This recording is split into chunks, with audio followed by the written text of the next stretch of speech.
Kā tas ir? Nepareizs metiens jāmet no krūtīm. Redzat, kā nesanāk. No krūtīm ir jāmet, jā? Nu redz. Jā jau, treneri. Aizgādībā viss tiek. Un tas ir... Šitā ir pareizi. Soda metieni. Soda metieni netik spēcīgi, jā. Vēl es piekārtošu. Jā, nu ir redzat. Un mēģiniet vēl.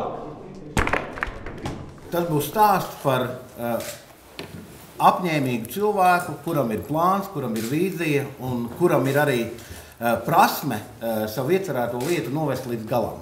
Es domāju, tas ir tas galvenais, kas uzrunāja mani šajā stāstā, jo stāsts, protams, ir par sapņu komandu, bet tomēr pamatos par Valdemāru Baumani, par šīs komandas treneri, par cilvēku, kurš saredzēja Latvijas basketbolistos to spēku, to potenciālu, lai ne tikai brauktu uz Šveici un piedalītos pirmajās Eiropas meistaru sacīkstēs, bet lai arī tur uzvarētu. Viņš sāka šo komandu gatavot ar skaidru apziņu, ka viņi brauc uz Ženēvu ne tikai piedalīties, bet viņi brauc pēc uzvaras. Un šādi stāstī, es domāju, Latvijas vēsturē ir daudz.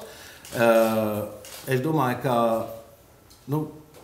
teiksim, gan rakstniecība, bet kino, jo īpaši būtu ļoti vēl milzīgs darba lauks, jo mēs esam, var sakot, nekas nerodās tukšā vietā. Nekas nerodās tukšā vietā. Aiz katras kaut kāda lieliska notikuma idejas vai kaut kāda piepildītas lietas stāv vai nu viens konkrēts cilvēks vai vairāk konkrēti cilvēki. Un mēs esam kaut kā tajā mūsu vēsturē kā pieraduši, ka tās pirmās republikas laika, visas tās lietas pašas no sevis ir gatavas, jau bijušas, un kad viss jau ir tā noticis, bet tad basketbolu slavu Latvijai kaldināja Valdemārs Baumans. Var redzēt vēl dažādas Un vēl kas, protams, bija, kad Baumans sapulcināja no dažādām komandām. Faktiski to kodolu veidoja Universitātes sports un ASK, kas bija pretinieki,